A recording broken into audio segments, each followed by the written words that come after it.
Punjabi radio USA ਸੁਣ ਰਹੇ ਸਾਰੇ ਹੀ ਮਾਣਯੋਗ ਅਤੇ ਸਤਿਕਾਰਤ ਸਰੋਤਿਆਂ ਨੂੰ ਪੰਜਾਬੀ ਰੇਡੀਓ USA ਦੀ ਟੀਮ ਅਤੇ ਮੇਰੇ ਰਾਜਕਨਵੀਰ ਸਿੰਘ ਵੱਲੋਂ ਆਪ ਜੀ ਨੂੰ ਬਹੁਤ ਪਿਆਰ ਸਤਿਕਾਰ ਸਹਿਤ ਦੋਨੋਂ ਹੱਥ ਜੋੜ ਕੇ ਨਿੱਘੀ ਜਿਹੀ ਸਤਿ ਸ੍ਰੀ ਅਕਾਲ। ਸਭ ਨੂੰ ਜੀਆਂ ਨੂੰ ਆਖਦੇ ਹਾਂ। ਸਰੋਤਿਓ, ਪ੍ਰੋਗਰਾਮ ਖਬਰ ਤੇ ਨਜ਼ਰ ਦੇ ਵਿੱਚ ਆਪ ਸਭ ਦਾ ਨਿੱਘਾ ਸਵਾਗਤ ਹੈ। ਅੱਜ 29 ਜੂਨ ਦਿਨ ਵੀਰਵਾਰ ਤੇ ਆਪਣੇ ਨਾਲ ਹੁਣ ਪ੍ਰੋਗਰਾਮ ਦੇ ਵਿੱਚ ਜੁੜ ਚੁੱਕੇ ਨੇ ਪਟਿਆਲਾ ਸਟੂਡੀਓਜ਼ ਤੋਂ ਬਲਤੇਜ ਪੰਨੂ ਜੀ। ਬਲਤੇਜ ਪੰਨੂ ਜੀ, ਨਿੱਘੀ ਜੀ ਆਇਆਂ ਨੂੰ ਪਿਆਰ ਭਰੀ ਸਤਿ ਸ੍ਰੀ ਅਕਾਲ। ਸਤਿ ਸ਼੍ਰੀ ਅਕਾਲ ਜੀ, ਧੰਨਵਾਦ ਜੀ, ਬਹੁਤ ਮਿਹਰਬਾਨੀ। ਸਾਡੇ ਅੱਜ ਦੇ ਪ੍ਰੋਗਰਾਮ ਖਬਰ ਤੇ ਨਜ਼ਰ ਉਸ ਨੂੰ ਸਪੋਂਸਰ ਕਰਦੇ ਨੇ ਖਾਲਸਾ ਇੰਸ਼ੋਰੈਂਸ ਏਜੰਸੀ ਵਾਲੇ, ਜਿਨ੍ਹਾਂ ਦੇ ਕੋਲੋਂ ਤੁਸੀਂ ਹਰ ਇੱਕ ਤਰੀਕੇ ਦੀ ਇੰਸ਼ੋਰੈਂਸ ਕਰਵਾ ਸਕਦੇ ਹੋ।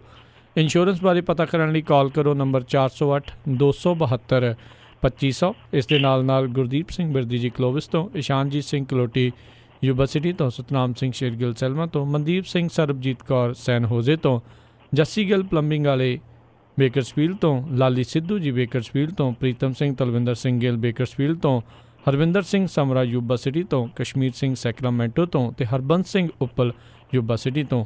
ਇਹਨਾਂ ਸਾਰਿਆਂ ਦਾ ਬਹੁਤ ਬਹੁਤ ਧੰਨਵਾਦ ਕਰਦੇ ਹਾਂ। ਜੇਕਰ ਤੁਸੀਂ ਜਾਂ ਕੋਈ ਹੋਰ ਕਾਰੋਬਾਰ ਵੀ ਇਸ ਪ੍ਰੋਗਰਾਮ ਨੂੰ ਸਪੋਂਸਰ ਕਰਨਾ ਚਾਹੁੰਦੇ ਹੋਵੋ, ਸੰਪਰਕ ਕਰੋ ਨੰਬਰ 408 722 7698 ਦੇ ਉੱਤੇ। ਪੰਨੂ ਜੀ, ਗੱਲਬਾਤ ਦਾ ਸਿਲਸਿਲਾ ਆਪਾਂ ਸ਼ੁਰੂ ਕਰਦੇ ਹਾਂ। ਕੈਪਟਨ ਅਮਰਿੰਦਰ ਨੇ ਕਿਸਾਨ ਆਗੂਆਂ ਦੇ ਨਾਲ ਮੁਲਾਕਾਤ ਕੀਤੀ ਹੈ। ਐਕਚੁਅਲੀ ਜੀ, ਜਿਹੜਾ ਕਰਜ਼ਾ ਮੁਆਫੀ ਹੈ ਜੀ, ਉਹਨੂੰ ਲੈ ਕੇ ਜਿਵੇਂ ਲਾਮਬੰਦੀ ਹੋਣੀ ਸ਼ੁਰੂ ਹੋਈ ਆ, ਸ਼ਾਇਦ ਉਹਦੇ ਸੰਦਰਭ ਦੇ ਵਿੱਚ ਪਲੋਸਣ ਦਾ ਯਤਨ ਹੈ ਸਰਕਾਰ ਦੇ ਵੱਲੋਂ ਕਿ ਝੋਨੇ ਦੀ ਲਵਾਈ ਤੋਂ ਬਾਅਦ ਕਿਸਾਨ ਜਿਹੜੇ ਆ ਜੀ ਕਿਤੇ ਇਸ ਪਾਸੇ ਵੱਲ ਨੂੰ ਨਾ ਤੁਰ ਪੈਣ ਜੀ, ਐਜੀਟੇਸ਼ਨ ਵਗੈਰਾ ਵੱਲ ਨੂੰ, ਕਿਉਂਕਿ ਸਮੁੱਚੇ ਮੁਲਕ ਭਰ ਦੇ ਵਿੱਚ ਕਰਜ਼ਾ ਮੁਆਫੀ ਨੂੰ ਲੈ ਕੇ ਇਸ ਵੇਲੇ ਜਿਹੜਾ ਹੌਲੀ ਹੌਲੀ ਨਹੀਂ ਬਲਕਿ ਬੜੀ ਤੇਜ਼ੀ ਦੇ ਨਾਲ ਜਿਹੜਾ ਇਹ ਅੰਦੋਲਨ ਫੈਲਦਾ ਜਾ ਰਿਹਾ ਹੈ। ਇਹ ਉਹਦੇ ਸੰਦਰਭ ਦੇ ਵਿੱਚ ਹੀ ਮੀਟਿੰਗ ਜਿਹੜੀ ਹੈ ਜੀ ਉਹ ਕਈ ਜਾ ਸਕਦੀ ਹੈ, ਜਿਹੜੀ ਮੁੱਖ ਮੰਤਰੀ ਕੈਪਟਨ ਅਮਰਿੰਦਰ ਸਿੰਘ ਹੋਰਾਂ ਨੇ ਜਿਹੜੀ ਕੱਲ੍ਹ ਲਈ, ਔਰ ਇਹਦੇ ਵਿੱਚ ਉਹਨਾਂ ਨੇ ਇਹ ਗੱਲ ਕਹੀ ਕਿ ਕਰਜ਼ਾ ਮਾਫੀ ਦੇ ਬਾਰੇ ਦੇ ਵਿੱਚ ਜਿਹੜਾ ਨੋਟੀਫਿਕੇਸ਼ਨ ਛੇਤੀ ਜਾਰੀ ਜਿਹੜਾ ਉਹ ਕੀਤਾ ਜਾਊਗਾ। ਉਹਨਾਂ ਨੇ ਕਿਹਾ ਕਿ ਜਿਨ੍ਹਾਂ ਕਿਸਾਨਾਂ ਦਾ ਕਰਜ਼ਾ ਮਾਫ ਹੋ ਚੁੱਕਾ ਉਹਨਾਂ ਨੂੰ ਕਰਜ਼ੇ ਦੀ ਅਦਾਇਗੀ ਕਰਨ ਤੋਂ ਮੁਕਤ ਕੀਤਾ ਜਾਂਦਾ ਹੈ, ਪਰ ਕਰਜ਼ਾ ਮਾਫੀ ਦਾ ਫੈਸਲਾ ਲਾਗੂ ਕਰਨ ਦੇ ਵਿੱਚ 3 ਮਹੀਨਿਆਂ ਦਾ ਸਮਾਂ ਲੱਗਣ ਦੇ ਜਿਹੜੇ ਉਹ ਅਸਾਰ ਨੇ। ਵੈਸੇ ਇਸ ਓਵਰਆਲ ਜਿੰਨੇ ਮੈਂ ਤੁਹਾਨੂੰ ਬਿਆਨ ਪੜ੍ਹਿਆ, ਇਹਦੇ ਵਿੱਚ ਜੇ ਤੁਸੀਂ ਦੇਖੋ ਤਾਂ ਕਈ ਕੁਝ ਜਿਹੜਾ ਜੀ ਉਹ ਡਿਫਰੈਂਟ ਵੀ ਲੁਕਿਆ ਹੋਇਆ, ਕਿਉਂਕਿ ਅਜੇ ਭਰੋਸਾ ਜਿਹੜਾ ਜੀ ਦਿੱਤਾ ਗਿਆ, ਅਜੇ ਕਰਜ਼ਾ ਮੁਆਫ ਨਹੀਂ ਹੋਇਆ। ਉਸ ਤੋਂ ਅੱਗੇ ਵੈਸੇ ਬਹੁਤੇ ਇਹਦੇ ਸਵਾਲਾਂ ਦਾ ਜਿਹੜਾ ਜੀ ਉਹ ਜਵਾਬ ਵੀ ਹੈਗਾ। ਕੈਪਟਨ ਸਾਹਿਬ ਨੇ ਜਿਹੜਾ ਜੀ ਉਹਨਾਂ ਨੇ ਇਹ ਗੱਲ ਕਹੀ ਹੈ ਕਿ ਜਿਹੜੀ ਹੱਕ ਕਮੇਟੀ ਦੀ ਰਿਪੋਰਟ ਹੈ ਉਹ 2 ਮਹੀਨਿਆਂ 'ਚ ਆਊਗੀ ਜੀ। ਉਸ ਤੋਂ ਬਾਅਦ ਵਿਭਾਗ ਜਿਹੜਾ ਵਜ਼ਾਰਤ ਨੂੰ ਰਿਪੋਰਟ ਲਾਗੂ ਕਰਨ ਲਈ ਪ੍ਰਵਾਨਗੀ ਦੇਊਗਾ, ਜਿਹਦੇ ਤੋਂ ਬਾਅਦ ਨੋਟੀਫਿਕੇਸ਼ਨ ਜਾਰੀ ਹੋਊਗਾ। ਕਰਜ਼ਾ ਮੁਆਫੀ ਸਕੀਮ ਦਾ ਉਹਨਾਂ ਨੇ ਕਿਹਾ ਕਿ ਫਾਇਦਾ ਜਿਹੜਾ 5 ਏਕੜ ਤੱਕ ਦੀ ਮਾਲਕੀ ਵਾਲੇ ਕੋਈ 10 ਲੱਖ ਦੇ ਕਰੀਬ ਜਿਹੜੇ ਕਿਸਾਨ ਨੇ ਉਹਨਾਂ ਨੂੰ ਜਿਹੜਾ ਹੋਊਗਾ। ਮੁੱਖ ਮੰਤਰੀ ਨੇ ਇਹ ਵੀ ਗੱਲ ਕਹੀ ਕਿ ਸਵਾਮੀਨਾਥਨ ਕਮਿਸ਼ਨ ਦੀਆਂ ਸਿਫਾਰਿਸ਼ਾਂ ਲਾਗੂ ਕਰਾਉਣ ਲਈ ਕੇਂਦਰ ਸਰਕਾਰ ਤੇ ਦਬਾਅ ਜਿਹੜਾ ਉਹ ਜਾਰੀ ਰੱਖਿਆ ਜਾਊਗਾ। ਉਹਨਾਂ ਨੇ ਇਹ ਵੀ ਕਿਹਾ ਕਿ ਕਿਸਾਨਾਂ ਦਾ ਏਜੰਡਾ ਉਹਨਾਂ ਦੇ ਸਭ ਤੋਂ ਉੱਪਰ ਏਜੰਡਿਆਂ ਦੇ ਵਿੱਚੋਂ ਆ ਤੇ ਉਹ ਪੂਰੀ ਵਾਹ ਜਿਹੜੀ ਹੈ ਜੀ ਉਹ ਕਿਸਾਨਾਂ ਦੇ ਵਾਸਤੇ ਲਾ ਦੇਣਗੇ। ਆੜ੍ਹਤੀਆਂ ਦੇ ਕਰਜ਼ਿਆਂ ਦੇ ਬਾਰੇ ਦੇ ਵਿੱਚ ਮੁੱਖ ਮੰਤਰੀ ਨੇ ਕਿਹਾ ਜੀ ਕਿ ਇਹਨਾਂ ਦਾ ਹੱਲ ਕੱਢਣ ਲਈ ਆੜ੍ਹਤੀਆਂ ਨਾਲ ਗੱਲਬਾਤ ਵਾਸਤੇ ਕੈਬਨਿਟ ਸਬ ਕਮੇਟੀ ਜਿਹੜੀ ਆ ਉਹ ਬਣਾਈ ਜਾ ਚੁੱਕੀ ਆ। ਪਾਣੀ ਦੇ ਬਾਰੇ 'ਚ ਉਹਨਾਂ ਨੇ ਕਿਹਾ ਕਿ ਪੰਜਾਬ ਦੇ ਕੋਲੇ ਵਾਧੂ ਪਾਣੀ ਜਿਹੜਾ ਹੈ ਨਹੀਂ ਗਾ, ਪਰ ਗੱਲਬਾਤ ਰਾਹੀਂ ਮਸਲੇ ਦਾ ਹੱਲ ਕੱਢਣ ਦੇ ਵਾਸਤੇ ਉਹ ਜ਼ਰੂਰ ਜਿਹੜਾ ਜੀ ਉਹ ਤਿਆਰ ਹੈਗੇ ਨੇ। ਥੋੜ੍ਹਾ ਜਿਹਾ ਇਹ ਆ ਜੀ ਕਿ ਜਿਹੜੀ ਗੱਲ ਇਹ ਕਹਿ ਦੇਣੀ ਕਿ ਕਿਸ਼ਤਾਂ ਜਿਹੜੀਆਂ ਉਹ ਨਾ ਦੇਣ ਜਿਨ੍ਹਾਂ ਦਾ ਮਾਫ ਹੋ ਚੁੱਕਾ, ਕਿਹਨਾਂ ਦਾ ਮਾਫ ਹੋ ਚੁੱਕਾ, ਕਿਉਂਕਿ ਹੱਕ ਕਮੇਟੀ ਦੀ ਰਿਪੋਰਟ ਅਜੇ 2 ਮਹੀਨਿਆਂ ਨੂੰ ਆਉਣੀ, ਮੁੱਖ ਮੰਤਰੀ ਸਾਹਿਬ ਇਹ ਕਹਿੰਦੇ ਨੇ। ਇਹਦੇ ਨਾਲ ਇਹ ਹੈ ਜੀ ਕਿ ਪਹਿਲਾਂ ਵੀ ਜਿਹੜਾ ਭੰਬਲ ਭੂਸਾ ਕ੍ਰੀਏਟ ਹੋਇਆ ਜਿਹਦੇ ਨਾਲ ਖੁਦਕੁਸ਼ੀਆਂ ਜਿਹੜੀਆਂ ਉਹ ਵਧੀਆਂ ਨੇ।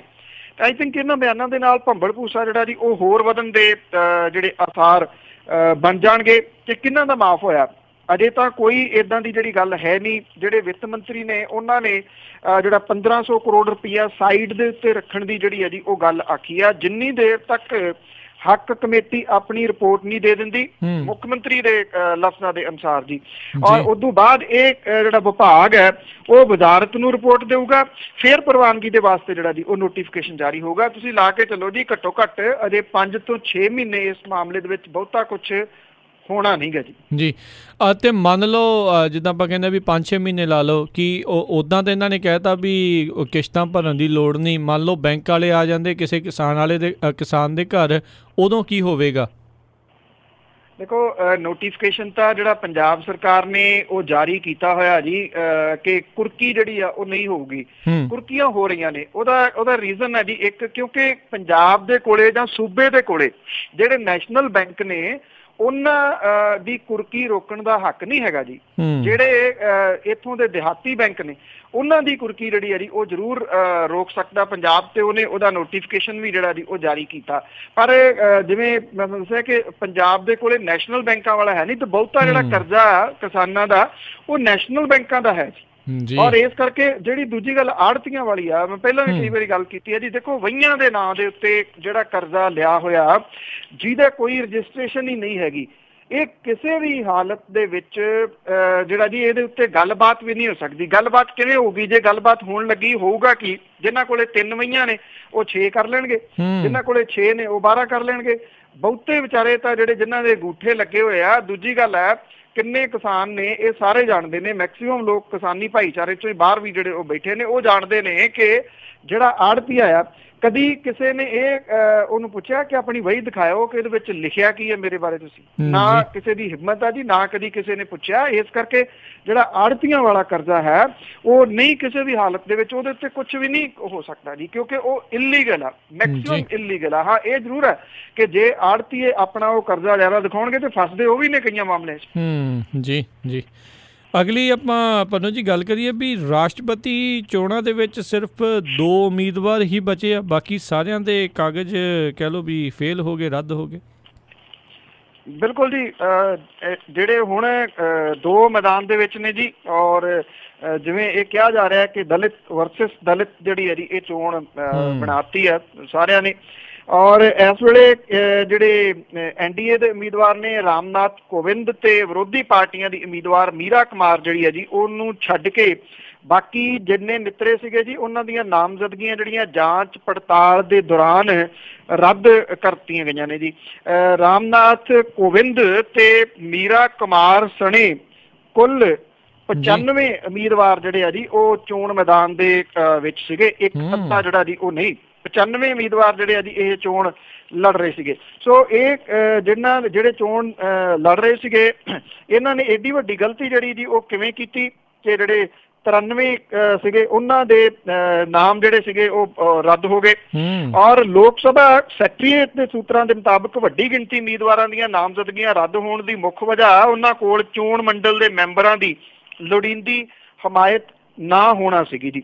ਔਰ ਨਿਯਮਾਂ ਦੇ ਮੁਤਾਬਕ ਰਾਸ਼ਟਰਪਤੀ ਦੇ ਅਹੁਦੇ ਲਈ ਚੋਣ ਲੜਨ ਦੇ ਵਾਸਤੇ ਉਮੀਦਵਾਰ ਆਪਣੀ ਨਾਮਜ਼ਦਗੀ ਚੋਣ ਮੰਡਲ ਦੇ ਘੱਟੋ ਘੱਟ 50 ਮੈਂਬਰਾਂ ਤੋਂ ਪਹਿਲਾਂ ਤਜਵੀਜ਼ ਤੇ ਮਗਰੋਂ ਇਹਨਾਂ ਮੈਂਬਰਾਂ ਤੋਂ ਇਹਦੀ ਤਈਦ ਕਰਾਉਣੀ ਜਿਹੜੀ ਹੈ ਜੀ ਉਹ ਲਾਜ਼ਮੀ ਹੁੰਦੀ ਆ। ਉਹ ਇਹ ਜਿਹੜੀਆਂ ਦੀ ਹੈ ਨਹੀਂ ਸੀਗੀਆਂ। ਔਰ 17 ਜੁਲਾਈ ਨੂੰ ਜਿਹੜੀ ਹੈ ਜੀ ਇਹਦੀ ਹੁਣ ਚੋਣ ਹੋਊਗੀ ਔਰ ਇਹਦੇ ਨਤੀਜਿਆਂ ਦਾ ਐਲਾਨ ਜਿਹੜਾ 20 ਜੁਲਾਈ ਨੂੰ ਕੀਤਾ ਜਾਊਗਾ। ਮੌਜੂਦਾ ਰਾਸ਼ਟਰਪਤੀ ਜਿਹੜੇ ਨੇ ਜੀ ਉਹਨਾਂ ਦਾ ਕਾਰਜਕਾਲ 24 ਜੂਨ ਨੂੰ ਸਮਾਪਤ ਹੋ ਰਿਹਾ। ਉਧਰ ਅਗਲੇ ਉਪ ਰਾਸ਼ਟਰਪਤੀ ਦੇ ਵਾਸਤੇ ਵੀ ਜਿਹੜੀ ਚੋਣ ਐਲਾਨ ਕਰਤੀ ਗਈ ਹੈ। ਇਹ ਚੋਣ 5 ਅਗਸਤ ਨੂੰ ਜਿਹੜੀ ਹੈ ਜੀ ਉਹ ਹੋਊਗੀ। ਉਪ ਰਾਸ਼ਟਰਪਤੀ ਹਾਮਿਦ ਅੰਸਾਰੀ ਜਿਹੜੇ ਕਿ ਪਿਛਲੇ 10 ਸਾਲਾਂ ਤੋਂ ਇਸ ਅਹੁਦੇ ਤੇ ਨੇ, ਉਹਨਾਂ ਦਾ ਕਾਰਜਕਾਲ ਜਿਹੜਾ ਜੀ 10 ਅਗਸਤ ਨੂੰ ਪੂਰਾ ਹੋਊਗਾ। ਹੁਣ ਜਿਹੜੇ ਰਾਸ਼ਟਰਪਤੀ ਚੋਣ ਹੈ ਜੀ ਇਹਦੇ ਨਾਲ ਦੀ ਨਾਲ ਉਪ ਰਾਸ਼ਟਰਪਤੀ ਦੇ ਚੋਣ ਦੇ ਵਾਸਤੇ ਵੀ ਜਿਹੜੀਆਂ ਜੀ ਉਹ ਡੰਡ ਬੈਠਕਾਂ ਸ਼ੁਰੂ ਹੋ ਜਾਣਗੀਆਂ ਜੀ। ਤੇ ਅਗਲੀ ਪੰਨੂ ਜੀ ਆਪਾਂ ਗੱਲ ਕਰੀਏ ਵੀ ਬਾਦਲਾਂ ਦੇ ਭਲਵਾਨ ਦੇ ਉੱਤੇ ਵਿਜੀਲੈਂਸ ਕਹਿੰਦੇ ਜੀ ਸ਼ਿਕੰਜਾ ਕੱਸਣ ਦੀ ਤਿਆਰੀ 'ਚ। ਇਹ ਸੁਰਿੰਦਰ ਭਲਵਾਨ ਜਿਹਨੇ 1993 ਦੇ ਵਿੱਚ JEE ਦੀ ਭਰਤੀ ਹੋਣ ਤੋਂ ਬਾਅਦ 3 ਸਾਲਾਂ ਦੇ ਵਿੱਚ ਉਹ SDO ਦੇ ਅਹੁਦੇ ਦੇ ਉੱਤੇ ਪਹੁੰਚ ਗਿਆ ਸੀਗਾ। ਔਰ SDO ਦੇ ਅਹੁਦੇ ਦੇ ਉੱਤੇ ਹੁੰਦਿਆਂ ਉਦੋਂ ਦੀ ਬਾਦਲ ਸਰਕਾਰ ਦੇ ਵੇਲੇ 1999 ਚ ਉਹਨੂੰ ਕਾਰਜਕਾਰੀ ਇੰਜੀਨੀਅਰ ਲੁਧਿਆਣੇ ਦਾ ਵਾਧੂ ਚਾਰਜ ਦੇ ਦਿੱਤਾ ਗਿਆ ਸੀਗਾ। 8 ਸਾਲਾਂ ਦੇ ਵਿੱਚ ਉਹ ਕਾਰਜਕਾਰੀ ਇੰਜੀਨੀਅਰ ਵੀ ਬਣ ਗਿਆ। 12 ਦੇ ਵਿੱਚ ਕਾਰਜਕਾਰੀ ਇੰਜੀਨੀਅਰ ਲੁਧਿਆਣਾ ਹੁੰਦਿਆਂ ਮੁਹਾਲੀ ਦੇ ਅਹੁਦੇ ਦੇ ਬਰਾਬਰ ਦਾ ਚਾਰਜ ਤੇ ਗਮਾਡਾ ਦੇ ਵਿੱਚ ਵੀ ਜਿਹੜਾ ਕਾਰਜਕਾਰੀ ਇੰਜੀਨੀਅਰ ਦਾ ਚਾਰਜ ਦੇ ਦਿੱਤਾ ਗਿਆ ਸੀਗਾ ਜੀ। ਜਿਹੜੀ ਗ੍ਰੇਟਰ ਮੁਹਾਲੀ ਅਥਾਰਟੀ ਆ ਉਹਦੇ ਵਿੱਚ ਬਾਦਲ ਸਰਕਾਰ ਵੱਲੋਂ ਸਨ 13 ਦੇ ਵਿੱਚ ਉਹਨੂੰ ਫੇਰ ਮਲਾਈਦਾਰ ਮਹਿਕਮੇ ਦਿੱਤੇ ਗਏ ਜੀ। ਉਹਨੂੰ 4 ਵਾਧੂ ਚਾਰਜ ਤੇ 14 ਦੇ ਵਿੱਚ 6 ਅਹਿਮ ਅਹੁਦਿਆਂ ਦਾ ਚਾਰਜ ਦਿੱਤਾ ਗਿਆ। 15 ਤੋਂ 16 ਤੱਕ ਭਲਵਾਨ ਨੂੰ 8 ਚਾਰਜ ਦੇ ਵਿੱਚ ਕਾਰਜਕਾਰੀ ਇੰਜੀਨੀਅਰ ਲੁਧਿਆਣਾ, ਮੋਹਾਲੀ, ਗਮਾਡਾ ਕਾਰਜਕਾਰੀ ਇੰਜੀਨੀਅਰ, ਨਿਗਰਾਨ ਇੰਜੀਨੀਅਰ ਮੰਡੀ ਬੋਰਡ ਲੁਧਿਆਣਾ, ਨਿਗਰਾਨ ਇੰਜੀਨੀਅਰ ਗਮਾਡਾ 1, ਨਿਗਰਾਨ ਇੰਜੀਨੀਅਰ ਗਮਾਡਾ 2 ਤੇ ਮੁੱਖ ਇੰਜੀਨੀਅਰ ਗਮਾਡਾ ਦਾ ਵੀ ਚਾਰਜ ਦਿੱਤਾ ਗਿਆ। ਹੁਣ ਜੇ ਉਹਦੀ 1200 ਕਰੋੜ ਰੁਪਏ ਦੀ ਜਿਹੜੀ ਪ੍ਰਾਪਰਟੀ ਆ ਉਹ ਸਾਹਮਣੇ ਆ ਰਹੀ ਆ, ਜਦੋਂ ਇੰਨੇ ਚਾਰਜ ਦਿੱਤੇ ਗਏ ਨੇ ਤੇ ਭਲਵਾਨ ਹੋਰਾਂ ਨੇ ਕੀਤਾ ਕਿ ਜੀ ਆਪਣੇ ਘਰ ਹੀ ਸਾਰੀਆਂ ਕੰਪਨੀਆਂ ਬਣਾ ਲੀਆਂ, ਆਪਣੀ ਘਰ ਵਾਲੀ ਦੇ ਨਾਂ ਤੇ, ਆਪਣੀ ਪਤਨੀ ਦੇ ਘਰ ਵਾਲੀ ਦੇ ਨਾਂ ਤੇ, ਮਾਂ ਦੇ ਨਾਂ ਤੇ, ਪਰਿਵਾਰ ਦੇ ਮੈਂਬਰਾਂ ਦੇ, ਔਰ ਜਿਹਨੇ ਕੰਟਰੈਕਟ ਦਿੰਦਾ ਸੀਗਾ ਉਹ ਆਪਣੇ ਘਰ 'ਚ ਹੀ ਸਾਰੇ ਜਿਹੜੇ ਜੀ ਉਹ ਵੰਡੀ ਜਾਂਦਾ ਸੀ। ਇਹ ਵੀ ਕਿਹਾ ਜਾਂਦਾ ਜੀ ਕਿ ਮੋਟਾ ਜਿਹੜਾ ਪੈਸਾ ਉਹ ਉੱਪਰ ਚੜਾਉਂਦਾ ਸੀਗਾ, ਜਿਹਦੇ ਕਰਕੇ ਉਹਨੂੰ ਇੰਨੀਆਂ ਜਿਹੜੀਆਂ ਜੀ ਉਹ ਛੋਟਾਂ ਦਿੱਤੀਆਂ ਗਈਆਂ ਸੀ। ਪੰਜਾਬ ਵਿਜੀਲੈਂਸ ਬਿਊਰੋ ਦੇ ਵੱਲੋਂ ਹੁਣ ਇਸ ਬਾਦਲਾਂ ਦੇ ਭਲਵਾਨ ਸੁਰਿੰਦਰ ਸਿੰਘ, ਜਿਹੜਾ ਸੁਰਿੰਦਰਪਾਲ ਸਿੰਘ ਭਲਵਾਨ ਹੈ, ਉਹਨੇ ਇੱਕ ਹੋਰ ਕੇਸ ਦਰਜ ਕਰਨ ਦੀ ਜਿਹੜੀ ਆ ਜੀ ਉਹ ਤਿਆਰੀ ਕੀਤੀ ਆ। ਸੁਰਿੰਦਰ ਭਲਵਾਨ ਦੇ ਵੱਲੋਂ ਆਪਣੀ ਡੇਟ ਆਫ ਬਰਥ ਦੇ ਵਿੱਚ ਜਿਹੜੀ ਸੋਧ ਦਾ ਮਾਮਲਾ ਉਹ ਸ਼ੱਕੀ ਹੋਣ ਕਰਕੇ ਜਾਂਚ ਸ਼ੁਰੂ ਕੀਤੀ ਗਈ ਸੀ। ਇਹ ਜਾਂਚ ਜਿਹੜੀ ਹੈ ਜੀ ਮੁਕੰਮਲ ਹੋ ਗਈ ਆ। ਵਿਜੀਲੈਂਸ ਨੂੰ ਪੰਜਾਬ ਸਕੂਲ ਸਿੱਖਿਆ ਬੋਰਡ ਤੋਂ ਅਜਿਹੇ ਕੋਈ ਦਸਤਾਵੇਜ਼ ਹਾਸਲ ਨਹੀਂ ਹੋਇਆ ਜਿਸ ਤੋਂ ਭਲਵਾਨ ਵੱਲੋਂ ਕਰਾਈ ਸੋਧ ਨੂੰ ਦਰੁਸਤ ਠਹਿਰਾਉਣ ਦਾ ਮੁੱਢ ਵੱਜਦਾ ਹੋਵੇ। ਭਲਵਾਨ ਦੇ ਜਿਹੜਾ ਜਿੰਨੀ ਦੇਰ ਹੋ ਰਿਹਾ ਜੀ, ਇਹ ਤੱਥ ਵੀ ਸਾਹਮਣੇ ਆਇਆ ਕਿ ਪੰਜਾਬ ਮੰਡੀ ਬੋਰਡ ਦੇ ਵਿੱਚ ਜੂਨੀਅਰ ਇੰਜੀਨੀਅਰ ਭਰਤੀ ਹੋ ਕੇ ਚੀਫ ਇੰਜੀਨੀਅਰ ਤੇ ਹੋਰਨਾਂ ਅਹੁਦਿਆਂ ਦੇ ਉੱਤੇ ਕੰਮ ਕਰਨ ਵਾਲੇ ਇਸ ਬੰਦੇ ਨੂੰ ਬਾਦਲ ਪਰਿਵਾਰ ਦਾ ਖਾਸ ਹੀ ਨਹੀਂ ਕਿਹਾ ਜਾਂਦਾ ਸੀ, ਸਗੋਂ ਕਾਂਗਰਸ ਸਰਕਾਰ ਜਿਹੜੀ ਇਦੋਂ ਪਹਿਲੀ ਸੀ ਉਦੋਂ ਵੀ ਉਹਦੇ ਸਿਰ ਦੇ ਉੱਤੇ ਪੂਰੀ ਮਿਹਰ ਜਿਹੜੀ ਸੀਗੀ ਉਹ ਰਹੀ। 2002 ਤੋਂ ਲੈ ਕੇ 7 ਤੱਕ ਵਾਲੀ ਜਿਹੜੀ ਸਰਕਾਰ ਸੀ ਉਹਦੇ ਵਿੱਚ ਸੁਰਿੰਦਰਪਾਲ ਸਿੰਘ ਨੂੰ ਲੁਧਿਆਣਾ 'ਚ ਕਾਰਜਕਾਰੀ ਇੰਜੀਨੀਅਰ ਹੁੰਦਿਆਂ ਮੁਕਤਸਰ ਜ਼ਿਲ੍ਹੇ ਦੇ ਕਾਰਜਕਾਰੀ ਇੰਜੀਨੀਅਰ ਦਾ ਵਾਧੂ ਚਾਰਜ ਵੀ ਜਿਹੜਾ ਜੀ ਉਹ ਦਿੱਤਾ ਹੋਇਆ ਸੀ। ਭਾਵ ਕਿ ਉਹ ਮਲਾਈ ਜਿਹੜੀ ਹੈ ਜੀ ਉਹ ਖਾਂਦਾ ਰਿਹਾ, ਉਹਨੂੰ ਨਹੀਂ ਫਰਕ ਪਿਆ ਕਿ ਸਰਕਾਰ ਜਿਹੜੀ ਹੈ ਜੀ ਉਹ ਕਿਹਦੀ ਆ। ਹਾਂ ਇੰਨਾ ਆ, ਜ਼ਿਆਦਾ ਚਟਮ ਉਹਨੇ ਪਿਛਲੇ 10 ਸਾਲਾਂ 'ਚ ਕੀਤਾ ਜੀ। ਜੀ ਖਬਰ ਤੇ ਨਜ਼ਰ ਇਦਾਂ ਹੀ ਜਾਰੀ ਰਹੇਗਾ। ਹੁਣ ਸੁਣਦੇ ਹਾਂ ਸਾਡੇ ਅੱਜ ਦੇ ਪ੍ਰੋਗਰਾਮ ਦੇ ਵਿਸ਼ੇਸ਼ ਸਪਾਂਸਰਜ਼ ਸਾਊਥ ਵੈਸਟ ਫਾਰਮੇਸੀ ਬੇਕਰਸਫੀਲਡ ਵਾਲਿਆਂ ਦਾ ਸੰਦੇਸ਼। ਆਪਣੇ ਪੰਜਾਬੀਆਂ ਦੀ ਸਾਊਥ ਵੈਸਟ ਫਾਰਮੇਸੀ ਜੋ ਕਿ ਖੁੱਲ ਚੁੱਕੀ ਹੈ ਪੈਨਮਾ ਲੇਨ ਤੇ ਵਾਈਬਲ ਰੋਡ ਦੇ ਕਾਰਨਰ ਤੇ ਐਲਬਰਟਸਨ ਵਾਲੇ ਪਲਾਜ਼ੇ ਦੇ ਵਿੱਚ 3400 Panama lane Bakersfield. Chief pharmacist Jaswinder Kaur ਹੁਣਾਂ ਦੀ ਅਗਵਾਈ ਵਿੱਚ ਸਾਊਥ ਵੈਸਟ ਫਾਰਮੇਸੀ ਤੁਹਾਡੀ ਹਰ ਤਰ੍ਹਾਂ ਦੀ ਦਵਾਈਆਂ ਦੀ ਜ਼ਰੂਰਤ ਪੂਰੀ ਕਰਦੀ ਹੈ। ਇਹ ਹਰ ਤਰ੍ਹਾਂ ਦੀ ਇੰਸ਼ੋਰੈਂਸ ਅਸੈਪਟ ਕਰਦੇ ਹਨ। ਇਹਨਾਂ ਦੇ ਕੋਲੋਂ ਤੁਸੀਂ ਕੇਨਜ਼, ਡਾਇਬੀਟਿਕ ਮਸ਼ੀਨਜ਼, ਡਾਇਬੀਟਿਕ ਸ਼ੂਜ਼, ਵਾਕਰਜ਼ ਅਤੇ ਹਰ ਤਰ੍ਹਾਂ ਦੀਆਂ ਮੈਡੀਕਲ ਸਪਲਾਈਜ਼ ਲੈ ਸਕਦੇ ਹੋ। ਪੰਜਾਬੀ ਵਿੱਚ ਗੱਲ ਕਰਦੇ ਨੇ ਤੇ ਤੁਹਾਨੂੰ ਦਵਾਈ ਬਾਰੇ ਚੰਗੀ ਤਰ੍ਹਾਂ ਸਮਝਾ ਦਿੰਦੇ ਹਨ। ਸਾਊਥ ਵੈਸਟ ਫਾਰਮੇਸੀ ਬੇਕਰਸਫੀਲਡ ਵਾਲੇ ਤੁਹਾਡੇ ਡਾਕਟਰ ਜਾਂ ਤੁਹਾਡੀ ਪੁਰਾਣੀ ਫਾਰਮੇਸੀ ਦੇ ਨਾਲ ਸੰਪਰਕ ਕਰਕੇ ਤੁਹਾਡੀ ਦਵਾਈ ਤੁਹਾਡੇ ਘਰ ਤੱਕ ਫ੍ਰੀ ਡਿਲੀਵਰ ਕਰ ਦਿੰਦੇ ਹਨ। ਹੋਰ ਜਾਣਕਾਰੀ ਲਈ ਕਾਲ ਸਾਊਥ ਵੈਸਟ ਫਾਰਮੇਸੀ 6618375700। ਇਹਨਾਂ ਦੀ ਦੂਜੀ location downtown pharmacy 2700 F street Bakersfield ਵਿਖੇ ਸਥਿਤ ਹੈ। South west pharmacy 3400 Panama lane suite L Bakersfield 661 837 5700 south west pharmacy. ਖਬਰ ਤੇ ਨਜ਼ਰ ਪ੍ਰੋਗਰਾਮ ਦੇ ਵਿੱਚ ਆਪ ਸਭ ਦਾ ਫਿਰ ਮੁੜ ਸਵਾਗਤ ਹੈ ਤੇ ਆਓ ਹੁਣ ਆਪਾਂ ਅਗਲੀਆਂ ਖਬਰਾਂ ਦੇ ਵੱਲ ਵਧਦੇ ਹਾਂ। ਅਗਲੀ ਆਪਾਂ ਗੱਲ ਕਰੀਏ ਵੀ ਪੰਚਾਇਤੀ ਅਦਾਰਿਆਂ ਦੀਆਂ ਸਾਰੀਆਂ ਚੋਣਾਂ ਇੱਕੋ ਸਮੇਂ ਕਰਾਉਣ ਦੀ ਤਿਆਰੀ। ਐਕਚੁਅਲੀ ਜੋ ਕਿ ਆਪਾਂ ਕਈ ਵਾਰੀ ਪਹਿਲਾਂ ਵੀ ਜਿਹੜੀ ਉਹ ਗੱਲ ਕੀਤੀ ਆ ਕਿ ਜਦੋਂ ਸਰਕਾਰ ਕਿਸੇ ਸੂਬੇ ਦੇ ਵਿੱਚ ਬਣਦੀ ਆ, ਉਹ ਨਿਗਮ ਦੀਆਂ ਚੋਣਾਂ ਹੋਣ, ਪੰਚਾਇਤ ਦੀਆਂ ਚੋਣਾਂ ਹੋਣ, ਮਿਊਨਿਸਪੈਲਿਟੀ ਦੀਆਂ ਚੋਣਾਂ ਹੋਣ, ਇਹ ਇੱਕ ਮਹਿਜ਼ ਜਿਹੜੀ ਇਹਨਾਂ ਦੀ ਉਹ ਪ੍ਰੈਕਟਿਸ ਦੀ ਰਹਿ ਗਈ ਕਿਉਂਕਿ ਜਿੱਤਣੀਆਂ ਤਾਂ ਸੱਤਾਧਾਰੀ ਧਿਰ ਨਹੀਂ ਜਿਹੜੀਆਂ ਦੀ ਉਹ ਹੁੰਦੀਆਂ। ਵੈਸੇ ਇਹ ਪਤਾ ਨਹੀਂ ਹੁੰਦਾ ਕਿ ਨਹੀਂ ਹੋ ਤਾਂ ਨਹੀਂ ਸਕਣਾ, ਪਰ ਇਹ ਕਰ ਦੇਣਾ ਚਾਹੀਦਾ ਕਿ ਜਿਹਦੀ ਸਰਕਾਰ ਹੈ ਜੀ ਉਹ ਅਪੋਇੰਟ ਕਰ ਲਿਆ ਕਰੇ ਆਪਣੇ। ਇਹਦੇ ਨਾਲ ਬੜਾ ਸਾਰਾ ਬਚਾਓ ਜਿਹੜਾ ਜੀ ਉਹ ਹੋ ਸਕਦਾ। ਹੁਣ ਪੰਜਾਬ ਸਰਕਾਰ ਜਿਹੜੀ ਹੈ ਜੀ ਉਹ ਇਹ ਕਹਿੰਦੀ ਹੈ ਕਿ ਪੰਚਾਇਤੀ ਅਦਾਰਿਆਂ ਦੀਆਂ ਚੋਣਾਂ ਇਸ ਵਾਰੀ ਇਕੱਠੀਆਂ ਕਰਾਈਆਂ ਜਾਣਗੀਆਂ। ਇਹਦੇ ਨਾਲ ਸਮਾਂ ਤੇ ਪੈਸੇ ਜਿਹੜੇ ਆ ਉਹ ਬਚ ਸਕਦੇ। ਫੈਸਲਾ ਇਹ ਠੀਕ ਹੈ ਕਿਉਂਕਿ ਜ਼ਿਲ੍ਹਾ ਪਰਿਸ਼ਦ, ਪੰਚਾਇਤ ਸਮਿਤੀਆਂ ਤੇ ਪੰਚਾਇਤ ਚੋਣਾਂ ਇਹ ਇਕੱਠੀਆਂ ਜਿਹੜੀਆਂ ਉਹ ਕਰਾਉਣ ਦੇ ਵਾਸਤੇ ਤਿਆਰੀ ਜਿਹੜੀ ਹੈ ਜੀ ਉਹ ਸ਼ੁਰੂ ਕੀਤੀ ਹੋਈ ਆ। ਔਰ ਇਹ ਵੀ ਕਿਹਾ ਜਾ ਰਿਹਾ ਹੈ ਕਿ ਪੰਚਾਇਤਾਂ ਨੂੰ ਵੱਧ ਅਧਿਕਾਰ ਦੇਣ ਦੇ ਉੱਤੇ ਵਿਚਾਰ ਵੀ ਜਿਹੜੀ ਆ ਉਹ ਕੀਤੀ ਜਾ ਰਹੀ ਹੈ। ਪੰਚਾਇਤ ਅਦਾਰਿਆਂ ਦੀਆਂ ਚੋਣਾਂ ਦੇ ਵਿੱਚ ਵੋਟਰ ਨੂੰ ਇੱਕੋ ਵੇਲੇ 4 ਵੋਟਾਂ ਪਾਉਣੀਆਂ ਪੈਣਗੀਆਂ। ਕੈਪਟਨ ਸਰਕਾਰ ਨੇ ਪੰਚਾਇਤੀ ਅਦਾਰਿਆਂ ਦੇ ਵਿੱਚ ਔਰਤਾਂ ਲਈ 50% ਰਾਖਵਾਂਕਰਨ ਲਾਗੂ ਕਰਨ ਲਈ ਬਿੱਲ ਪਾਸ ਕੀਤਾ ਹੈ। ਵਾਰਡਬੰਦੀ ਦੇ ਦੌਰਾਨ 50% ਔਰਤਾਂ ਸੀਟਾਂ ਵੀ ਜਿਹੜੀਆਂ ਔਰਤਾਂ ਲਈ ਰਾਖਵੀਆਂ ਕਰਨੀਆਂ ਪੈਣਗੀਆਂ। ਔਰਤਾਂ ਜਿਹੜੀਆਂ ਨੇ ਇਹਦੇ ਨਾਲ ਚੇਅਰਪਰਸਨ ਤੇ ਉਪ ਚੇਅਰਪਰਸਨ ਜਿਹੜੀਆਂ ਉਹ ਵੀ ਬਣਨਗੀਆਂ ਜੀ ਇਸ ਵੇਲੇ। ਔਰ ਇਸ ਸਮੇਂ ਜਿਹੜੀਆਂ ਪਿੰਡਾਂ ਦੀਆਂ ਸਰਪੰਚ ਔਰਤਾਂ ਨੇ, ਪਰ ਬਹੁਤੀ ਥਾਈਂ ਉਹਨਾਂ ਦੇ ਹਸਬੈਂਡ ਜਿਹੜੇ ਆ ਜੀ ਉਹੀ ਨੁਮਾਇੰਦਗੀ ਕਰਦੇ ਆ। ਪਰ ਹੁਣ 50% ਰਾਖਵਾਂ ਹੋਣ ਤੋਂ ਬਾਅਦ ਪੰਚਾਇਤੀ ਜਿਹੜੇ ਅਦਾਰੇ ਨੇ ਉਹਨਾਂ ਦੇ ਵਿੱਚ ਔਰਤਾਂ ਦੀ ਗਿਣਤੀ ਅੱਧੀ ਹੋ ਜਾਊਗੀ। ਅੱਧੀਆਂ ਸਰਪੰਚ ਜਿਹੜੀਆਂ ਨੇ ਉਹ ਔਰਤਾਂ ਹੋਣਗੀਆਂ ਤੇ ਉਹ ਆਪਣੇ ਹੱਕਾਂ ਦੇ ਵਾਸਤੇ ਸੁਚੇਤ ਹੋ ਕੇ ਖੁਦ ਵੀ ਜਿਹੜਾ ਉਹ ਅੱਗੇ ਆਉਣਗੀਆਂ, ਆਪਣੀਆਂ ਜ਼ਿੰਮੇਵਾਰੀਆਂ ਜਿਹੜੀਆਂ ਜੀ ਉਹ ਸੰਭਾਲ ਸਕਣਗੀਆਂ। ਪਰ ਜਿਵੇਂ ਮੈਂ ਦੱਸਿਆ ਜੀ ਕਿ ਬਹੁਤੇ ਥਾਵਾਂ ਦੇ ਉੱਤੇ ਉਹਨਾਂ ਦੇ ਹਸਬੈਂਡ ਹੀ ਜਿਹੜੇ ਆ ਜੀ ਉਹ ਕਰਦੇ ਆ ਸਰਪੰਚੀ। ਇਹ ਨਾ ਹੋਵੇ ਜੇ ਔਰਤਾਂ ਜਿਹੜੀਆਂ ਸਾਹਮਣੇ ਆਉਂਦੀਆਂ ਨੇ ਤੇ ਨਿਰਸੰਦੇਹ ਇੱਕ ਚੰਗਾ ਜਿਹੜਾ ਜੀ ਉਹ ਫੈਸਲਾ ਇਹ ਕਿਹਾ ਜਾ ਸਕਦਾ। ਜਿਹੜੇ ਪੰਚਾਇਤ ਤੇ ਵਿਕਾਸ ਮੰਤਰੀ ਨੇ ਤ੍ਰਿਪਤ ਰਜਿੰਦਰ ਸਿੰਘ ਬਾਜਵਾ, ਉਹਨਾਂ ਨੇ ਵੀ ਇਹ ਗੱਲ ਜਿਹੜੀ ਇਹਦੀ ਕਹੀ ਆ ਕਿ ਇਹ ਚੋਣਾਂ ਅਗਲੇ ਸਾਲ ਹੋਣੀਆਂ ਨੇ ਪਰ ਇਹਨਾਂ ਦੀ ਵਾਰਡਬੰਦੀ ਦਾ ਕੰਮ ਜਿਹੜਾ ਜੀ ਉਹ ਸ਼ੁਰੂ ਕੀਤਾ ਗਿਆ। ਉਹਨਾਂ ਨੇ ਇਹ ਗੱਲ ਦੀ ਵੀ ਪੁਸ਼ਟੀ ਜਿਹੜੀ ਹੈ ਜੀ ਉਹ ਕੀਤੀ ਆ ਕਿ ਇਹ ਚੋਣਾਂ ਜਿਹੜੀਆਂ ਪੰਚਾਇਤੀ ਅਦਾਰਿਆਂ ਦੀਆਂ ਇਹ ਸਾਰਿਆਂ ਦੀਆਂ ਸਾਰੀਆਂ ਇਕੱਠੀਆਂ ਹੋਣਗੀਆਂ ਇੱਕੋ ਟਾਈਮ। ਵੈਸੇ ਹੈ ਫੈਸਲਾ ਇਹ ਜਿਹੜਾ ਜੀ ਬਿਲਕੁਲ ਠੀਕ ਹੈ ਕਿਉਂਕਿ ਜੁੜੇ ਹੋਏ ਇਹ ਅਦਾਰੇ ਸਾਰੇ ਜਿਹੜੇ ਉਹ ਪੰਚਾਇਤਾਂ ਦੇ ਨਾਲ ਨੇ। ਇਸ ਕਰਕੇ ਜੇ ਇੱਕ ਟਾਈਮ ਚੋਣਾਂ ਇਹ ਹੋ ਜਾਂਦੀਆਂ ਨੇ ਤੇ ਨਿਰਸੰਦੇਹ ਸਮਾਂ ਤੇ ਪੈਸਾ ਬਚ ਸਕਦਾ ਜੀ ਬਹੁਤ ਵੱਡਾ। ਜੀ ਜੀ ਜੀ ਅਗਲੀ ਪੰਨੂ ਜੀ ਆਪਾਂ ਗੱਲ ਕਰੀਏ, ਕਹਿੰਦੇ GST ਲੱਗਣ ਦੇ ਨਾਲ SGPC ਦੇ ਉੱਤੇ 10 ਕਰੋੜ ਦਾ ਬੋਝ ਪਵੇਗਾ। ਵੈਸੇ ਇਹ ਹੋ ਸਕਦਾ ਜੀ ਕਿ ਇਹੋ ਜਿਹੀ ਖਬਰ ਪਹਿਲਾਂ ਨਾ ਹੋਵੇ ਕਿ SGPC ਦੇ ਉੱਤੇ ਵੀ ਕੋਈ ਬੋਝ ਪੈ ਸਕਦਾ ਜੀ। ਸੋ ਦੇਸ਼ ਭਰ ਦੇ ਵਿੱਚ 1 ਜੁਲਾਈ ਤੋਂ ਜਿਹੜਾ ਜੀ ਇਹ ਜਿਹੜਾ ਗੁੱਡ ਸਰਵਿਸਿਜ਼ ਟੈਕਸ ਜਿਹੜਾ ਲੱਗਣ ਜਾ ਰਿਹਾ, ਇਹਦੇ ਨਾਲ ਸ਼੍ਰੋਮਣੀ ਗੁਰਦੁਆਰਾ ਪ੍ਰਬੰਧਕ ਕਮੇਟੀ ਵੀ ਜਿਹੜੀ ਆ ਪ੍ਰਭਾਵਿਤ ਹੋਊਗੀ। ਇਹਦੇ ਉੱਤੇ 10 ਕਰੋੜ ਰੁਪਏ ਦਾ ਬੋਝ ਪਊਗਾ। ਸ਼੍ਰੋਮਣੀ ਕਮੇਟੀ ਨੇ ਇਸ ਟੈਕਸ ਤੋਂ ਛੋਟ ਦੇ ਵਾਸਤੇ ਕੇਂਦਰੀ ਵਿੱਤ ਮੰਤਰੀ ਜਿਹੜੇ ਨੇ ਅਰੁਣ ਜੇਤਲੀ ਤੇ GST ਕੌਂਸਲ ਦੇ ਵਧੇਕ ਸਕੱਤਰ ਅਰੁਣ ਗੋਇਲ ਨੂੰ ਜਿਹੜੀ ਆ ਉਹ ਚਿੱਠੀ ਲਿਖੀ ਆ। ਇਹਦੇ ਵਾਸਤੇ ਜਿਹੜਾ ਜੀ ਹਰਿਮੰਦਰ ਸਾਹਿਬ, ਅੰਮ੍ਰਿਤਸਰ, ਤਖਤ ਸ੍ਰੀ ਕੇਸਗੜ੍ਹ, ਅਨੰਦਪੁਰ ਤੇ ਤਖਤ ਦਮਦਮਾ ਸਾਹਿਬ, ਤਲਵੰਡੀ ਸਾਬੋ 1 ਜੁਲਾਈ ਤੋਂ ਇਸ ਟੈਕਸ ਦੇ ਘੇਰੇ ਦੇ ਵਿੱਚ ਆ ਜਾਣਗੇ, ਜਦੋਂ ਕਿ ਇਹਦੇ ਤੋਂ ਪਹਿਲਾਂ ਇਹਨਾਂ ਨੂੰ ਵੈਟ ਤੋਂ ਛੋਟ ਮਿਲੀ ਹੋਈ ਸੀਗੀ।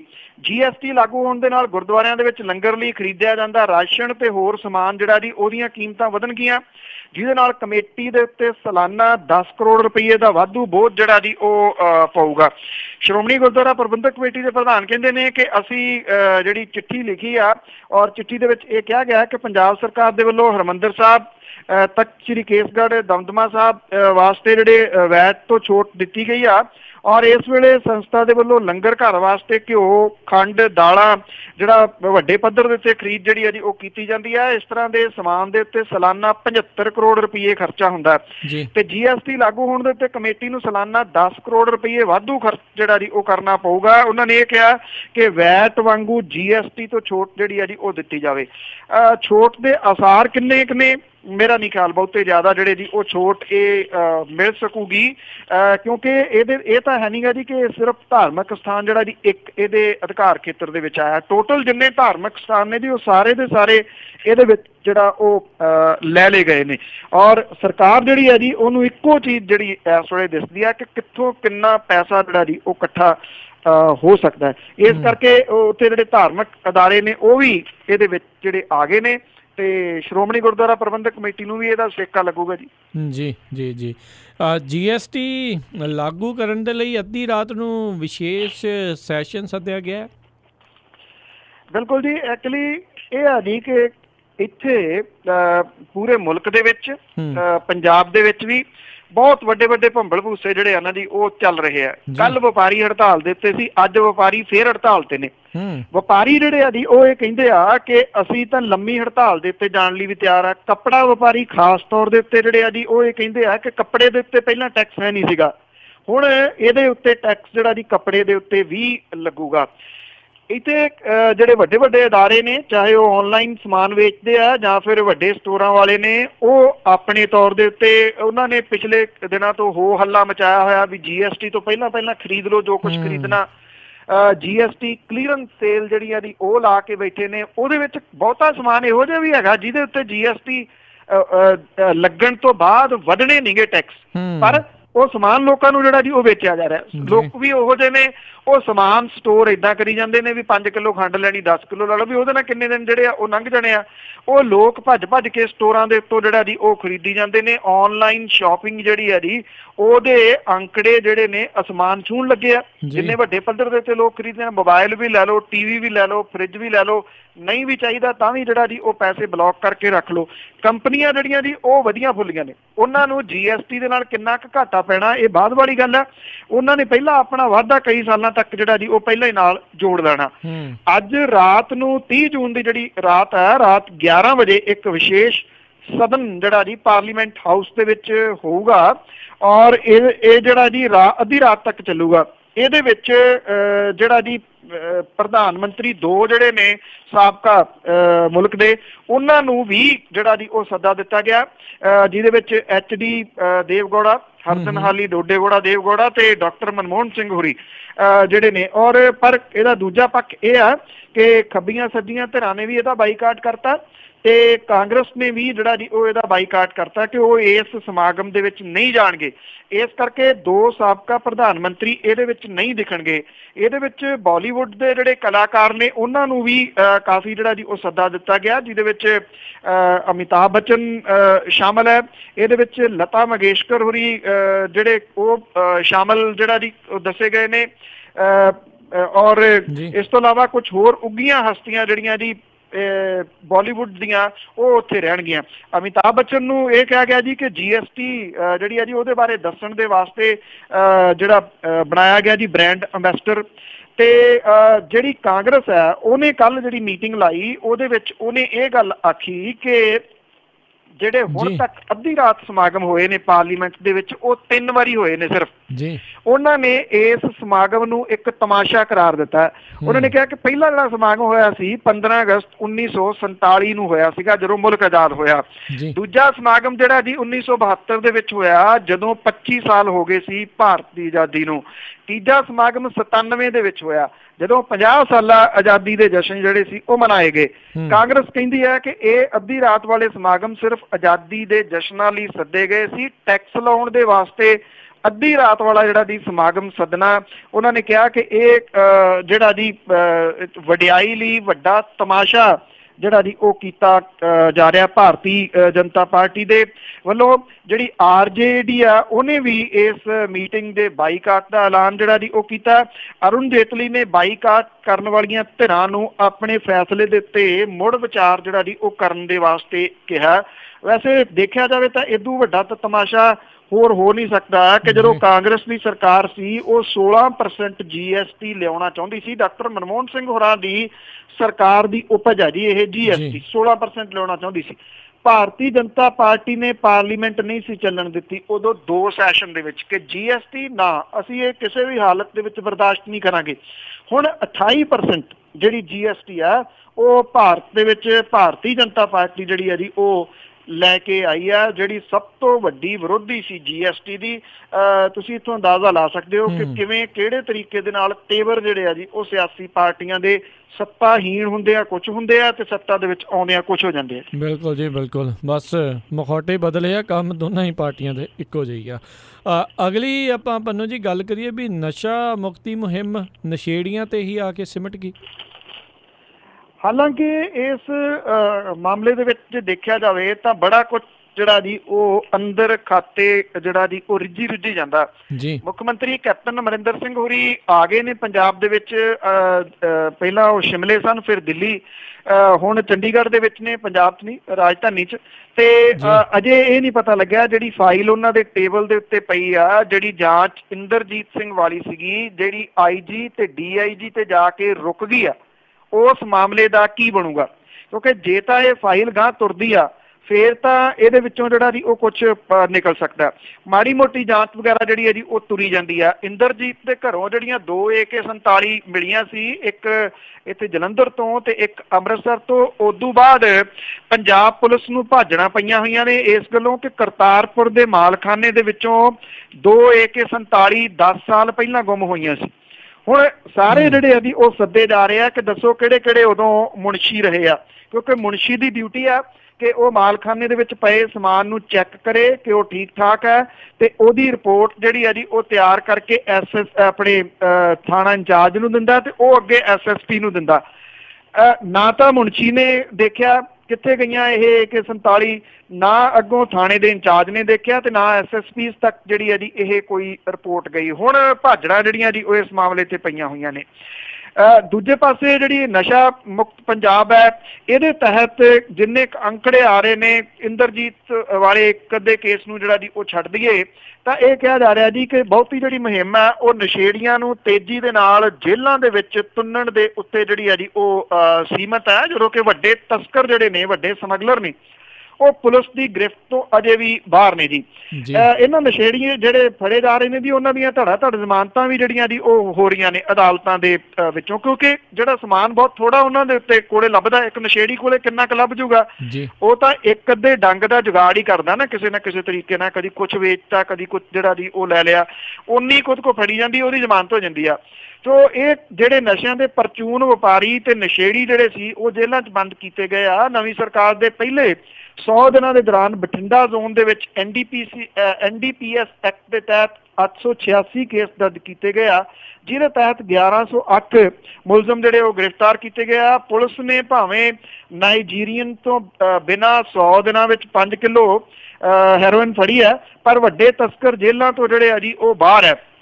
ਬਠਿੰਡਾ ਪੁਲਿਸ ਨੇ 100 ਦਿਨਾਂ ਦੇ ਦੌਰਾਨ NDPS ਐਕਟ ਦੇ ਤਹਿਤ 207 ਕੇਸ ਦਰਜ ਕੀਤੇ ਆ, 260 ਮੁਲਜ਼ਮ ਜਿਹੜੇ ਆ ਜੀ ਉਹ ਗ੍ਰਿਫਤਾਰ ਕੀਤੇ ਗਏ ਆ, 250 ਨਵੇਂ ਹਵਾਲਾਤੀ ਜਿਹੜੇ ਆ ਜੀ ਉਹ ਬੰਦ ਕੀਤੇ ਗਏ ਆ। ਇਸੇ ਤਰੀਕੇ ਦੇ ਨਾਲ ਫਿਰੋਜ਼ਪੁਰ ਜੇਲ੍ਹ ਦੇ ਵਿੱਚ NDPS ਐਕਟ ਦੇ ਤਹਿਤ 50 ਬੰਦੀ ਆਏ ਆ ਜੀ। ਪੁਲਿਸ ਨੇ ਇਹਨਾਂ 100 ਦਿਨਾਂ ਦੇ ਦੌਰਾਨ 1108 ਮੁਲਜ਼ਮ ਫੜਨ ਦੀ ਗੱਲ ਜਿਹੜੀ ਆ ਉਹ ਆਖੀ ਆ। ਪੁਲਿਸ ਵੀ ਕਹਿੰਦੀ ਆ ਤੇ ਸਰਕਾਰ ਦੇ ਇਸ਼ਤਿਹਾਰ ਵੀ ਆ ਰਹੇ ਅਖਬਾਰਾਂ ਦੇ ਵਿੱਚ ਬਹੁਤ ਵੱਡੇ, ਜਿਹਦੇ ਵਿੱਚ ਇਹ ਕਿਹਾ ਗਿਆ ਕਿ ਪੰਜਾਬ ਦੇ ਵਿੱਚ ਇੱਕ ਤਾਂ ਸਪਲਾਈ ਲਾਈਨ ਜਿਹੜੀ ਆ ਜੀ ਉਹ ਤੋੜ ਦਿੱਤੀ ਗਈ ਆ ਜੀ। ਦੂਜਾ ਇਹ ਕਿਹਾ ਗਿਆ ਜੀ ਕਿ 90% ਜਿਹੜਾ ਉਹ ਨਸ਼ੇ ਦੇ ਉੱਤੇ ਕਾਬੂ ਪਾ ਲਿਆ ਗਿਆ। 90% ਨਸ਼ੇ ਦੇ ਉੱਤੇ ਕਾਬੂ ਜਿਹੜਾ ਜੀ ਉਹ ਕਿਵੇਂ ਪੈ ਗਿਆ? ਜਦੋਂ ਕਿ ਸਾਰਿਆਂ ਨੂੰ ਪਤਾ ਹੈ ਕਿ ਕੌਣ ਲੋਕ ਇਹਦੇ ਵਾਸਤੇ ਜ਼ਿੰਮੇਵਾਰ ਨੇ ਤੇ ਉਹ ਥਾਪੀਆਂ ਮਾਰੀ ਜਾਂਦੇ ਆ ਵੀ ਆਓ ਕਰੋ ਜਾਂਚ। ਜੀ ਪੰਨੂ ਜੀ, ਜੇ ਅਗਲੀ ਗੱਲ ਕਰੀਏ ਵੀ ਟਰੱਕ ਆਪਰੇਟਰ ਕਹਿ ਰਹੇ ਨੇ ਵੀ ਉਹ ਸੰਘਰਸ਼ ਨੂੰ ਜਿਹੜਾ ਜੀ ਭਖਾਉਣਗੇ। ਤੋ ਟਰੱਕ ਆਪਰੇਟਰ ਐਕਚੁਅਲੀ ਜਿਹੜਾ ਟਰੱਕ ਯੂਨੀਅਨਾਂ ਵਾਲਾ ਮਸਲਾ ਹੈ ਨਾ ਜੀ, ਇਹ ਪੰਜਾਬ ਸਰਕਾਰ ਦਾ ਸਹੀ ਫੈਸਲਾ ਹੈ ਇਹਨਾਂ ਨੂੰ ਭੰਗ ਕਰਨ ਦਾ ਜੀ, ਕਿਉਂਕਿ ਕਰੋੜਾਂ ਰੁਪਈਏ ਜਿਹੜੇ ਆ ਨਾ ਟਰੱਕ ਯੂਨੀਅਨਾਂ ਦੇ ਵਿੱਚੋਂ ਸਿਆਸੀ ਲੋਕ ਜਿਹੜੇ ਹੜੱਪਦੇ ਆ। ਟਰੱਕ ਯੂਨੀਅਨ ਦਾ ਪ੍ਰਧਾਨ ਹੋਣ ਦੇ ਵਾਸਤੇ ਟਰੱਕ ਆਪਰੇਟਰ ਹੋਣਾ ਜ਼ਰੂਰੀ ਆ। ਮਾਲਵੇ ਦੇ ਬਹੁਤੇ ਵੱਡੇ ਸ਼ਹਿਰ ਨੇ ਜਿੱਥੇ ਟਰੱਕ ਯੂਨੀਅਨਾਂ ਨੇ, ਉੱਥੋਂ ਦੇ ਜਿਹੜੇ ਪ੍ਰਧਾਨ ਨੇ ਉਹ ਰਾਜਨੀਤਿਕ ਲੋਕ ਨੇ। ਜਦੋਂ ਸਰਕਾਰ ਬਦਲਦੀ ਆ, ਤੁਸੀਂ ਇੱਕ ਗੱਲ ਦੇਖੀ ਹੋਣੀ, ਸਭ ਤੋਂ ਪਹਿਲਾਂ ਟਰੱਕ ਯੂਨੀਅਨਾਂ ਦੇ ਉੱਤੇ ਕਬਜ਼ੇ ਹੁੰਦੇ ਆ। ਜਿਹਦੀ ਸਰਕਾਰ ਆਉਂਦੀ ਆ ਉੱਥੇ ਗੋਲੀਆਂ ਚੱਲਦੀਆਂ, ਡਾਂਗਾ ਚੱਲਦੀਆਂ, 5 ਕਤਲ ਹੋ ਵੀ ਗਏ ਇਸ ਵਾਰੀ ਜਿਹੜਾ ਜੀ। ਔਰ ਡਾਂਗਾ ਗੋਲੀਆਂ ਜਿਹੜੀਆਂ ਉਹ ਚੱਲੀਆਂ ਉਹ ਵੱਖਰੀਆਂ ਨੇ। ਸਰਕਾਰ ਨੇ ਭੋਗ ਪਾਤਾ ਇਸ ਚੀਜ਼ ਦਾ। ਤੇ ਉਹਦਾ ਰੀਜ਼ਨ ਆ ਜੀ ਇੱਕ ਸਰਕਾਰ ਦੇ ਵਿੱਚ ਹੈ ਨੇ ਜੀ ਕਾਫੀ ਉੱਚ ਅਹੁਦੇ ਤੇ, ਉਹਨਾਂ ਨੇ ਆਫ ਦੀ ਰਿਕਾਰਡ ਜਿਹੜੀ ਗੱਲ ਦੱਸੀ ਸੀ, ਇਸ ਕਰਕੇ ਉਹਨਾਂ ਦਾ ਨਾਮ ਤਾਂ ਨਹੀਂ ਦੱਸਿਆ ਜਾ ਸਕਦਾ। ਉਹ ਕਹਿੰਦੇ ਕਿ ਸਾਡੇ ਉੱਤੇ ਪ੍ਰੈਸ਼ਰ ਇਸ ਗੱਲ ਦਾ ਬੜਾ ਕਿ ਜਿੱਥੇ ਯੂਨੀਅਨਾਂ ਹੈ ਨਹੀਂ ਗੀਆਂ, ਉੱਥੇ ਜਿਹੜੇ ਸਾਡੇ ਨਵੇਂ ਜਿੱਤ ਕੇ ਆਏ ਲੋਕ ਨੇ ਉਹ ਕਹਿੰਦੇ ਜੀ ਸਾਨੂੰ ਇਹ ਕਹਿੰਦੇ ਆ ਕਿ ਉੱਥੇ ਵੀ ਯੂਨੀਅਨ ਬਣਾਓ, ਕਿਉਂਕਿ ਉਹ ਵੀ ਮਲਾਈ ਲਾਉਣੀ ਚਾਹੁੰਦੇ ਆ। ਉਹ ਕਹਿੰਦੇ ਉਹਨਾਂ ਨੇ 2 ਮਹੀਨੇ ਪਹਿਲਾਂ ਇਹ ਗੱਲ ਦੱਸੀ ਸੀਗੀ ਕਿ ਯੂਨੀਅਨਾਂ ਦਾ ਜਿਹੜਾ ਜੀ ਉਹ ਭੋਗ ਪਾ ਦੇਣਾ ਆ, ਇਸ ਕਰਕੇ ਕਿ ਇਹ ਨਾ ਰਹੇਗਾ ਬਾਂਸ ਨਾ ਵਜੂਗੀ ਬੰਸਰੀ।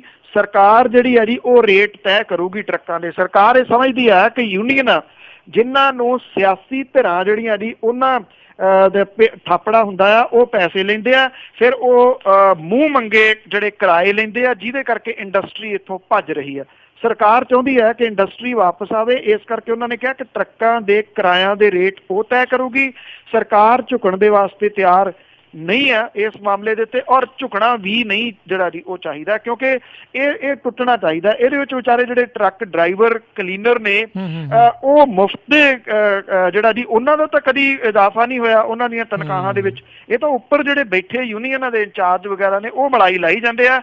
ਚੰਮ ਇਹਦੇ ਵਿੱਚ ਡਰਾਈਵਰ ਕਲੀਨਰਾਂ ਦਾ ਵੀ ਲੱਥ ਰਿਹਾ ਜੀ। ਜੀ ਬਹੁਤ ਤੁਹਾਡਾ ਧੰਨਵਾਦ ਕਰਦੇ ਹਾਂ ਬਲਤੇਜ ਪੰਨੂ ਜੀ, ਤੁਸੀਂ ਸਾਡੇ ਨਾਲ ਜੁੜੇ, ਇਹਨਾਂ ਖਬਰਾਂ ਬਾਰੇ ਸਾਨੂੰ ਵਿਸਤਾਰ ਜਾਣਕਾਰੀ ਦਿੱਤੀਆਂ। ਅਗਲੀ ਵਾਰ ਤੱਕ ਲਈ ਬਹੁਤ ਧੰਨਵਾਦ, ਬੜੀ ਮਿਹਰਬਾਨੀ। ਸਤਿ ਸ਼੍ਰੀ ਅਕਾਲ। ਧੰਨਵਾਦ ਜੀ, ਸਤਿ ਸ਼੍ਰੀ ਅਕਾਲ ਜੀ।